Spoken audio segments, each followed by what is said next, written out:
तो चलिए इसे थोड़ा विस्तार से समझते हैं। आज के इस गहन चर्चा में यानी इस डीप डाइव में हमारा आधार एक बहुत ही विशाल स्रोत है।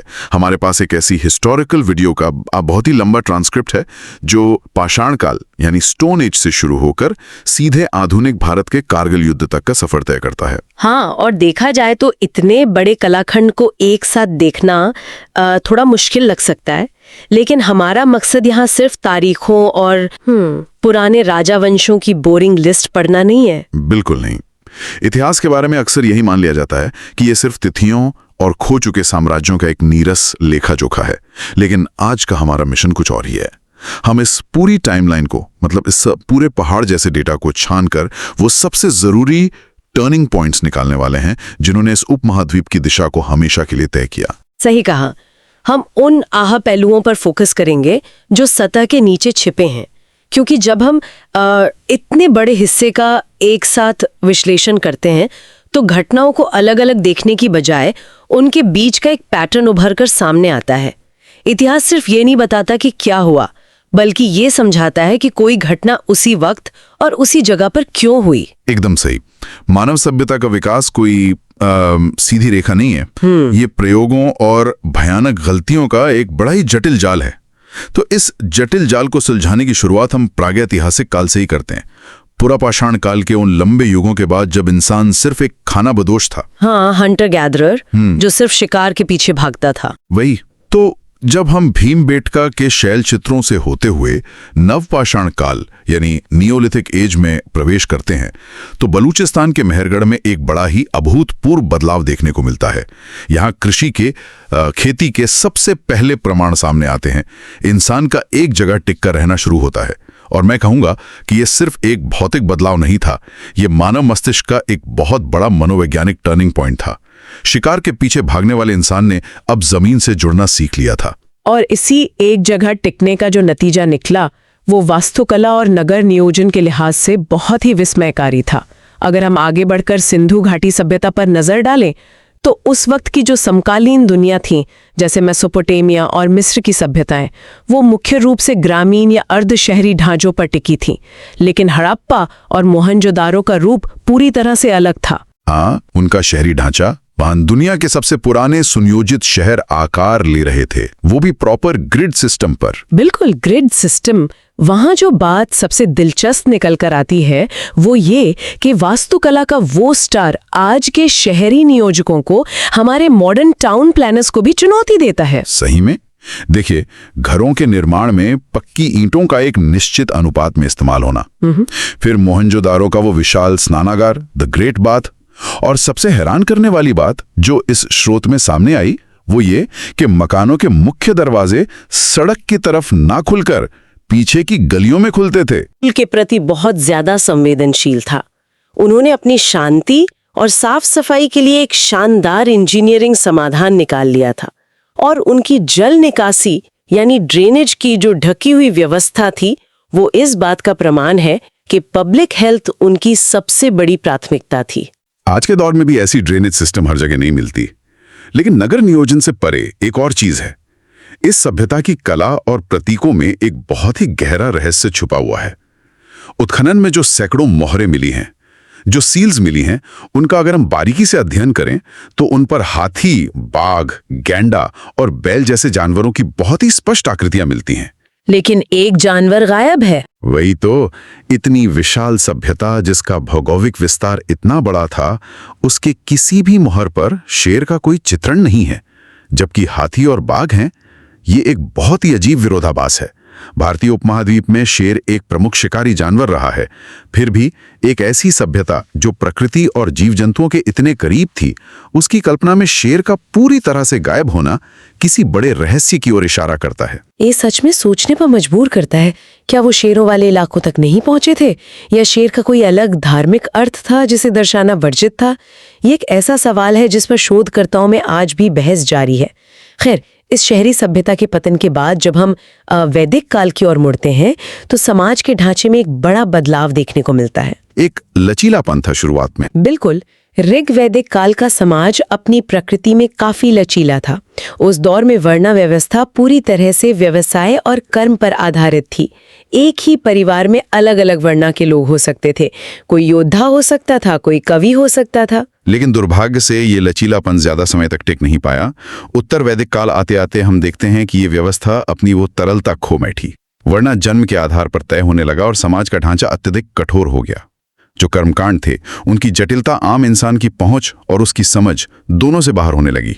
और यहाँ से एक नया मोड़ आता है। इतिहास का एक बहुत ही स्थापित नियम है, जब भी कोई व्यवस्था अत्यधिक कठोर और एकाधिकारवादी हो जाती है तो उसके भीतर से ही एक विद्रोह जन्म लेता है। उत्तर वैदिक काल की इसी कठोरता ने एक नई दार्शनिक और वैचारिक क्रांति की जमीन तैयार की, जिसे हम जैन और बौद्ध धर्म के उदय के रूप में देखते हैं। हाँ, इसी सामाजिक घुटन के जवाब में इन दर्शनों का उदय हुआ। इन दोनों ही धाराओं ने सबसे पहला प्रहार किया भाषा पर। उन्होंने ज्ञान के प्रसार के लिए कुलीन वर्ग की संस्कृत के बजाय आम जनमानस की भाषा चुन ली, प्राकृत और पाली। ये संवाद स्थापित करने का एक बहुत ही रणनीतिक और प्रभावशाली तरीका था। महावीर स्वामी ने जैन दर्शन को एक नई दिशा दी। जो पार्श्वनाथ के 4 महाव्रत है उनमें उन्होंने ब्रह्मचार्य को जोड़कर उसे और अधिक अनुशासित बनाया। और जैन धर्म के भीतर जो श्वेतांबर और दिगंबर का विभाजन हुआ वो केवल किताबी मतभेद नहीं था। स्रोत बताते हैं कि इसके पीछे एक बहुत बड़ी भौगोलिक और पर्यावरणीय घटना थी। मगध में पड़ा 12 साल का भीषण अकाल। एकदम सही। उस अकाल के दौरान भद्रबाहु के नेतृत्व में एक बड़ा समूह दक्षिण भारत चला गया था, जबकि श्रुतभद्रा के नेतृत्व वाला समूह वहीं मगध में ही रुक गया। वर्षों बाद जब वो वापस लौटे तो परिस्थितियों और जीवन शैली में आए बदलावों ने 2 अलग-अलग वैचारिक शाखाओं को जन्म दे दिया। और वहीं दूसरी ओर बौद्ध धर्म की शुरुआत को देखें तो वो एक गहरी मनोवैज्ञानिक उथाल-पुथल से जुड़ी है। सिद्धार्थ का वो अनुभव, वो बहुत ही शक्तिशाली किस्सा है।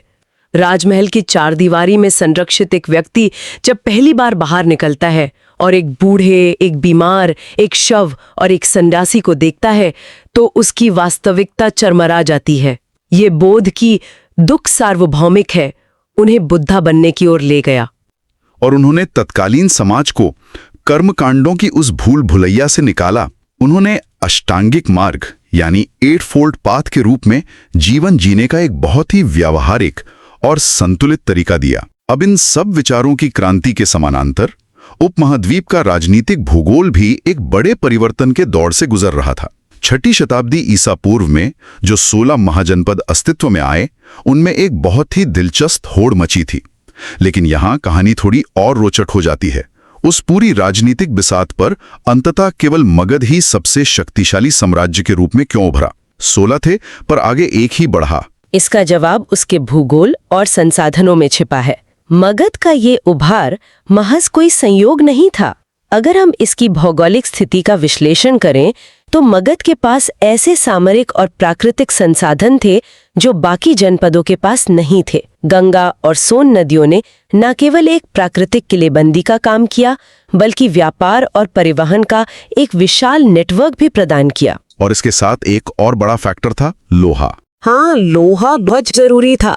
मगध के नियंत्रण में जो लोहे की खदानें थीं, उन्होंने तो इतिहास की दिशा ही मोड़ दी। लोहे की कुल्हाड़ियों ने गंगा के मैदानों के घने जंगलों को काटना संभव बनाया।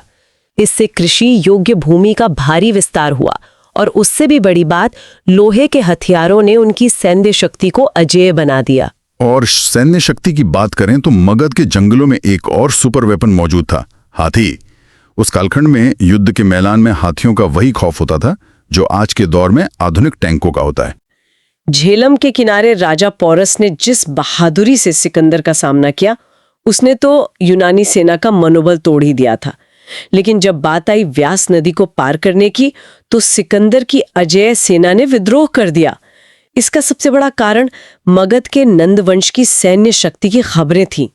ये जानकारी कि नदी के उस पार हजारों हाथियों की एक विशाल सेना उनका इंतजार कर रही है, ये उस विश्व विजेता सेना के लिए एक बड़ी मनोवैज्ञानिक हार थी।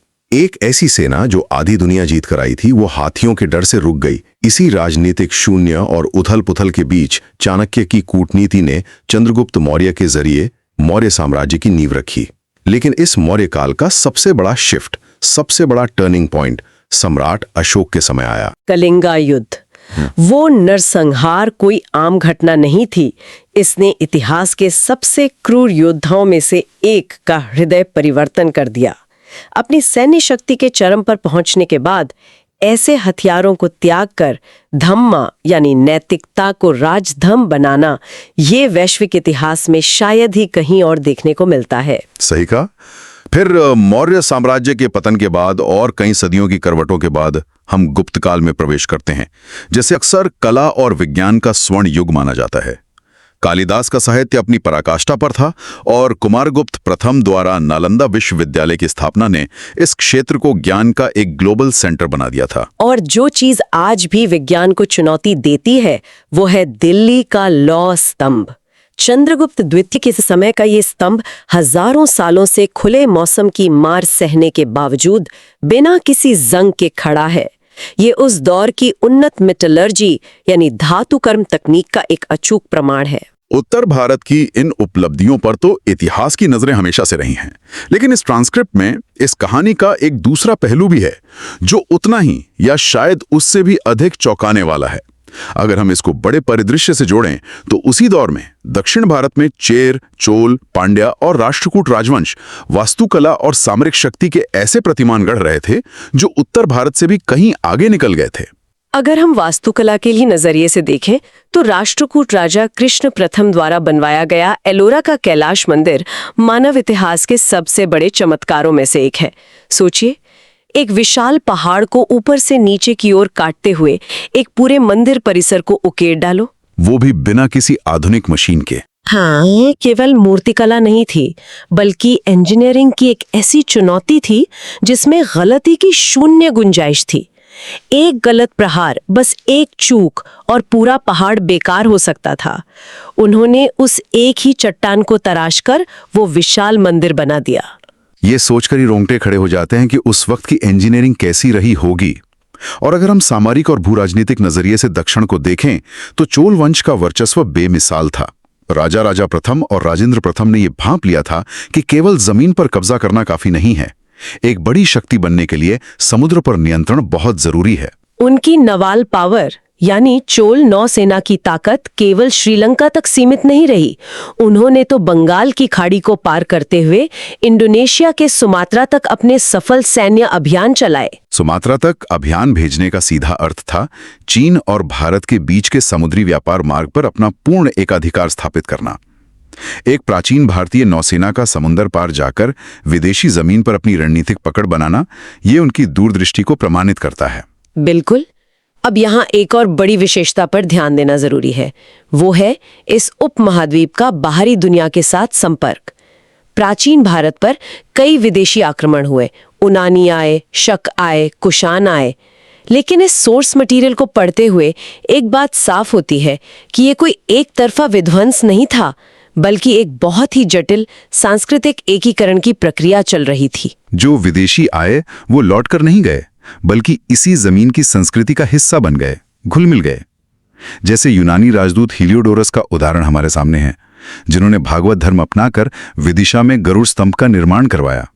वो एक ग्रीक थे, लेकिन उन्होंने भारतीय धर्म को अपनाया। और कुषाण वंश के कनिष्का का शासनकाल इस एकीकरण का सबसे बड़ा उदाहरण है। मध्य एशिया से आए कुषाणों के शासक कनिष्का महायान बौद्ध धर्म के सबसे बड़े संरक्षक बन गए। उनके नियंत्रण में सिल्क रूट का एक बड़ा हिस्सा आ गया, जिससे व्यापारिक और सांस्कृतिक आदान प्रदान अपने चरम पर पहुंच गया। कला की नई शैलियां विकसित हुईं और सोने के उच्च कोटि के सिक्के चलन में आए। ये सांस्कृतिक समन्वय का एक सुंदर दौर था, लेकिन इसके साथ साथ हमें उस हिंसा और उन युद्धों को भी समझना होगा जिन्होंने इस भूभाग का स्वरूप तय किया है। इतिहास में युद्ध केवल सत्ता परिवर्तन नहीं होते, वो समाज को गढ़ने वाले हथाने होते हैं। ऋग्वेद में उल्लेखित दशराजना युद्ध से शुरू होकर ये सिलसिला तराइन के युद्धों तक जाता है, जिसने सत्ता के समीकरणों को पूरी तरह बदल दिया। फिर हम देखते हैं पानीपत के युद्ध, जो एक तरह से भारत के भाग्य का दरवाजा बन गए। बक्सर का युद्ध तो केवल एक सैन्य जीत नहीं थी, उसने एक व्यापारिक कंपनी को सीधे तौर पर उपनिवेशिक शासक यानी कॉलोनियल रूलर में तब्दील कर दिया। और दिलचस्प बात यह है कि यह सिलसिला आधुनिक काल में भी नहीं थमा। स्वतंत्र भारत के 1962, 1965 और 1971 के युद्ध और बाद में 1999 का कारगिल युद्ध, जिसे ऑपरेशन विजय कहा गया, ये सारे युद्ध केवल सीमाओं की रक्षा तक सीमित नहीं थे। ये वो भू राजनीतिक झटके थे जिन्होंने एक आधुनिक राष्ट्र के रूप में भारत की राष्ट्रीय पहचान, उसकी सीमाओं और उसकी कूटनीतिक दिशा को लगातार तराशा है। सही में, अगर हम इन तमाम कड़ियों को जोड़ें पाषाण काल से लेकर कारगिल तक, तो एक बात बहुत स्पष्ट हो जाती है। युद्ध, दर्शन, वास्तुकला और विदेशी प्रभाव, ये सब अलग अलग घटनाक्रम नहीं है। ये सभी उस एक विशाल भट्टी का हिस्सा है जिसमें हजारों सालों से इस उपमहाद्वीप का चरित्र गढ़ा जा रहा है। तो इस पूरी गहन चर्चा को अगर हम समेटें तो इस सबका आखिर क्या मतलब निकलता है? हजारों सालों का ये इतिहास बताता है कि भारत कोई एक कहानी या एक स्थिर तस्वीर नहीं है।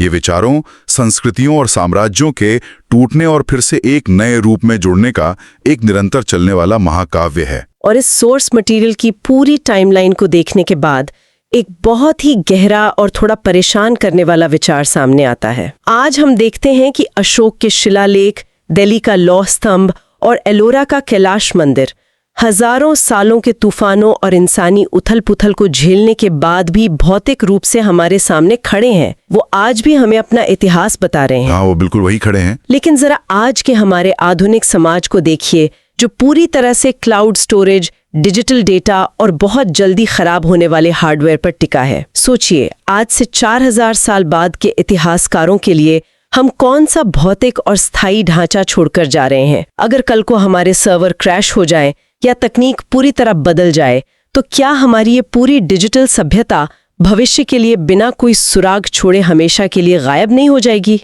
ये सवाल वास्तव में उस बुनियादी फर्क को उजागर करता है कि अतीत के लोग, चाहे वो सिंधु घाटी की नालियां बनाने वाले हों या पहाड़ काटने वाले, उन्होंने अनंत काल को ध्यान में रखकर निर्माण किया था, जबकि हमारी आज की दुनिया शायद सिर्फ अगले सॉफ्टवेयर अपडेट के लिए जी रही है।